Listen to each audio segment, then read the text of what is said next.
अस्सलाम वालेकुम guys, welcome to this channel. उम्मीद है आप लोग सब खैरियत से होंगे। तो जैसे कि आपको पता है कि हम सबसे पहले हमने हिस्ट्री, लॉ की हिस्ट्री और उसकी क्लासिफिकेशन और रूल ऑफ लॉ के बारे में पढ़ा था।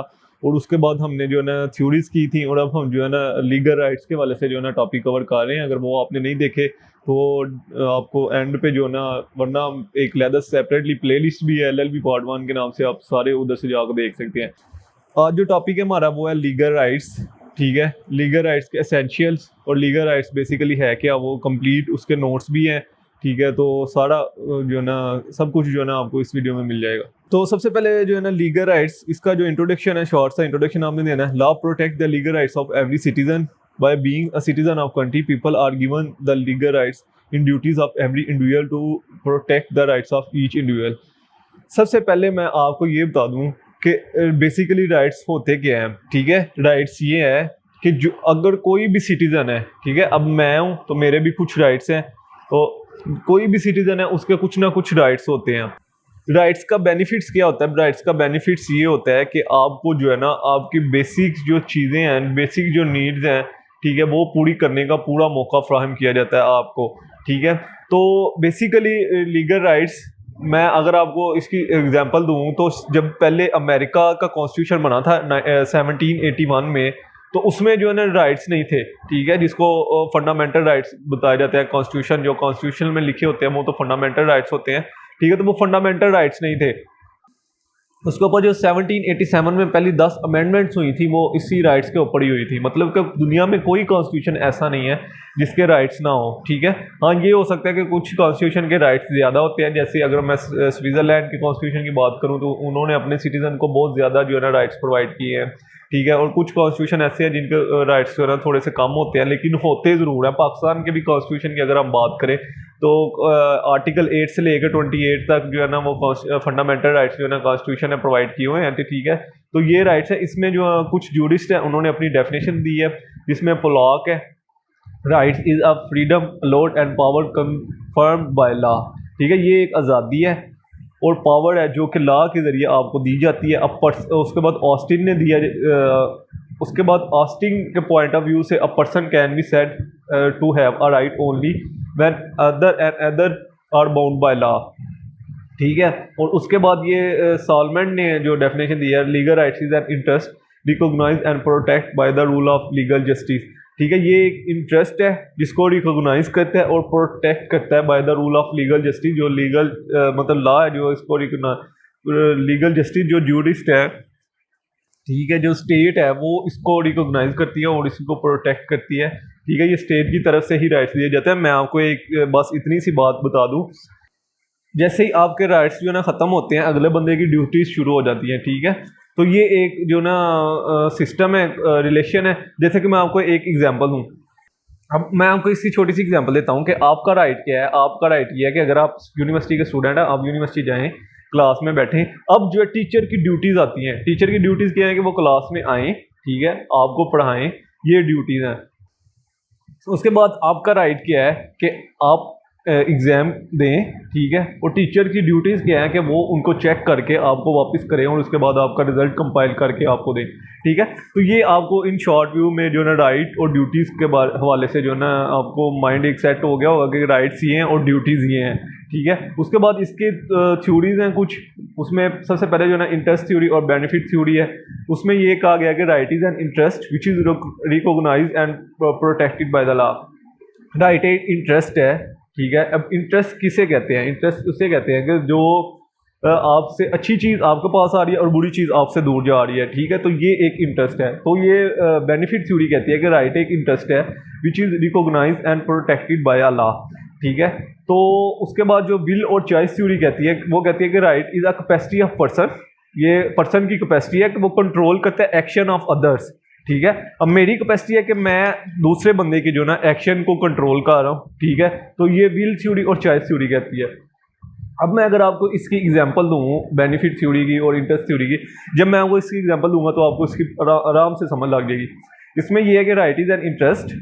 अब इसमें इंटरेस्ट में क्या शो हो रहा है कि जो वो राइट्स देखें, कौन कौन से राइट्स, आपकी लाइफ, ठीक है, लाइफ और लिबर्टी, जिसमें सिक्योरिटी ऑफ पर्सन, आर्टिकल 9, अगर ये आप इस एग्जांपल में लिखेंगे, ठीक है, कि आर्टिकल 9 और उसके बाद जो है ना आर्टिकल 14 जिसमें आपकी डिग्निटी है वो कोई हर्ट नहीं कर सकता। देखिए मेरी इज्जत को मेरी इज्जत व नफ्स को कोई मतलब नुकसान नहीं पहुंचा सकता, ये मेरा राइट है, ठीक है। और उसके बाद जो राइट ऑफ प्रॉपर्टी, आपकी प्रॉपर्टी पे कोई कब्जा नहीं कर सकता आपसे पूछे बगैर या आपकी विल के बगैर। तो ये बेनिफिट थ्योरी कहती है। अब मैंने आर्टिकल 9, आर्टिकल 14 और आर्टिकल 23 और 24 ये 4 आर्टिकल हैं जिनकी मैंने आपको हवाला दिया है कि ये जो है ना वो राइट है जो कि interest right is and interest जो कि इंटरेस्ट प्रोवाइड कर रहे हैं, ठीक है। आपकी लाइफ और लिबर्टी कोई नहीं छीन सकता, आपकी डिग्निटी को कोई नहीं हर्ट कर सकता, आपकी प्रॉपर्टी को कोई नहीं ले सकता आपके पूछे बगैर, ठीक है। उसके बाद चॉइस थ्योरी क्या कहती है? चॉइस थ्योरी कहती है कि right is the capacity of person to control the action of other, ठीक है। ये कैपेसिटी है पर्सन की to control the action of other. अब देखें मेरी बात सुने कि मेरी फर्ज करे अगर एक कार है तो कार क्या है मेरी, वो मेरी एज अ प्रॉपर्टी है, ठीक है। या फर्ज करे जी मेरी थोड़ी सी लैंड है, ज़मीन है कुछ 5-10 मरले, तो वो क्या है मेरी प्रॉपर्टी है। और वो मेरी मर्जी है कि मैं उसको, मेरी चॉइस है कि मैं उसको किसी को गिफ्ट कर दूं, ठीक है, किसी को सेल कर दूं या किसी जो ना या किसी वेलफेयर को वो दे दूं, ठीक है। अब ये मेरे पे डिपेंड करता है क्योंकि ये मेरी चॉइस है कि मैं इसको तो मैं, ये मेरी चॉइस है कि मैं अपनी जो है ना प्रॉपर्टी के साथ क्या करूँ। तो ये डिफरेंस था मेन इंटरेस्ट थ्योरी का और विल और चॉइस थ्योरी का। इसकी मैंने आपको एग्जाम्पलें भी दी हैं, ये आर्टिकल नोट कर लेना, ठीक है।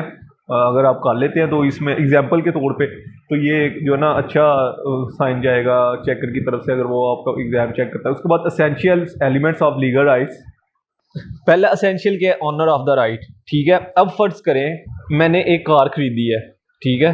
अब मैं क्या कह रहा हूँ कि मैंने एक कार खरीदी है जो कि $1 मिलियन की है, ये इसकी एग्जाम्पल भी दी है। इसको मैं आपको एग्जांपल के साथ समझाऊंगा फिर आपको समझ लग जाएगी। इसकी मैं $1 मिलियन की मैंने एक कार परचेज़ की है, ठीक है। अब मैंने कार परचेज़ की है तो जारी बात है इसका कोई ना कोई ऑनर तो होगा ना, ठीक है। अब फर्ज करें कि आप किसी की प्रॉपर्टी के ऊपर जाते हैं तो आप सबसे पहले क्या कहते हैं कि यार इसका ऑनर कौन है, ठीक है, इस प्रॉपर्टी का ऑनर कौन है। तो ये है कि वो कोई ना कोई प्रॉपर्टी का कोई ना कोई चीज़ का ऑनर होता है, ठीक है। ऐसे ही है कोई ना कोई राइट का ऑनर होता है। मैंने कार खरीदी है तो उसका ऑनर कौन है? मैं हूँ। अगर आपने गाड़ी खरीदी है, ठीक है, या आपने वॉच खरीदी है तो उसका ऑनर कौन है? आप है। उसके बाद ये है ऑनर ऑफ द राइट। उसके बाद आते हैं सब्जेक्ट्स ऑफ द ड्यूटीज। इसमें ये है कि ये अगर मैंने कार खरीदी है तो मैंने जिस बंदे से खरीदी है, फर्ज करें मैं ए पार्टी हूँ और जो जिससे मैंने कार खरीदी है वो बी पार्टी है, तो अब जो है ना सब्जेक्ट्स ऑफ द ड्यूटीज कौन है? बी पार्टी, ठीक है। मैंने कार खरीदी है, duties subject of the duty कौन है? बी पार्टी जिससे मैंने कार खरीदी है। तो ये इसकी एग्जांपल थी। इसमें legal rights occur against an other person who are under a corresponding duty to the respect the right, such a person is called the person of incident or a subject of the duties. X has a particular rights again Y, जैसे कि मैंने आपको example दी है, X is a person of inheritance and Y is a subject of incident. तो B party क्या होगी? वो सब्जेक्ट ऑफ द इंसिडेंट होगी। उसके बाद सब्जेक्ट मैटर और a content of the legal rights. इसमें भी यही है कि अगर तो आपने कोई प्रॉपर्टी खरीदी है, आपने कोई लैंड खरीदी है, 10 मरले को कोई ज़मीन खरीदी है आपने, मैं इसकी आपको एग्जांपल देता हूँ, ठीक है। तो वाई, अब जो आप है ना, ठीक है, सब्जेक्ट जैसे कि वो इंग्लिश के रूल में भी आता है कि सब्जेक्ट्स, ठीक है, फिर जो वर्ड और फिर जो ऑब्जेक्ट आता है। तो सब्जेक्ट क्या होता है? सब्जेक्ट वो होता है जो जिस बंदे के ऊपर बात हो रही हो। तो अब आप पे बात हो रही है, फर्ज करें आपने कोई प्रॉपर्टी खरीदी है तो वो सब्जेक्ट कौन है? आप हैं, ठीक है। अगर अहमद ने कोई प्लाट खरीदा है तो उसमें जो है ना अहमद क्या होगा? वो सब्जेक्ट होगा, ठीक है। ये एक इसकी एग्जांपल है। उसके बाद objects of the legal right. Object क्या होगा? फर्ज करें मैंने कोई लैंड खरीदा है तो जारी बात है ज़मीन इज़ एन ऑब्जेक्ट। कार खरीदी है तो जारी बात है car is an object. Watch खरीदी है तो वॉच इज़ एन ऑब्जेक्ट। तो जो चीज़ आपने खरीदी है, ठीक है, वो एज अ ऑब्जेक्ट होगी। ये इसकी एग्जांपल है। और ये उसके बाद जो टाइटल है, ठीक है, title is nothing but the name given to the legal rights. और उसके बाद जो है ना राइट इज़, अब मैं इसकी आपको एग्जांपल देता हूँ। जब आप कोई ना कोई चीज़ खरीदते हो, ठीक है, तो सारी बात है आप उसको कोई ना कोई नाम तो देते हो ना। जैसे अब मैंने आपको प्रॉपर्टी गिफ्ट की तो मैं क्या कहता हूँ? जी मैंने अहमद को जो ना प्रॉपर्टी गिफ्ट कर दी है, ठीक है। परचेज़ करता हूँ मैं, तो मैं क्या कहता हूँ? जी मैंने कल 10 मरले का प्लाट जो है ना परचेज़ किया था। तो ये थी essentials of the legal rights, ठीक है। अगर इसकी ना समझ लगे तो कमेंट्स में ज़रूर पूछना, आपको प्रॉपर आंसर मिलेगा। ये असेंशियल थे, ये सच है आप लिखा ना बिल्कुल, और जो मैंने एग्जाम्पलें दी हैं वो भी आप ऐड कर देना, तो ये प्लस। ये असेंशियल थे। उसके बाद जो नेक्स्ट वीडियो है उसमें हम जो है ना क्लासिफिकेशन ऑफ लीगल राइट्स के हवाले से जो उसकी काइंड या टाइप्स हैं वो उसके हवाले से मैं ना आपके साथ शेयर करूँगा नेक्स्ट वीडियो में। तो आप इस चैनल को जरूर सब्सक्राइब करें, वीडियो अच्छी लगी जरूर लाइक कीजिएगा। Thank you for watching this video. चला जल्दी मिलते हैं नेक्स्ट वीडियो में, तब तक दुआ में याद रखेगा।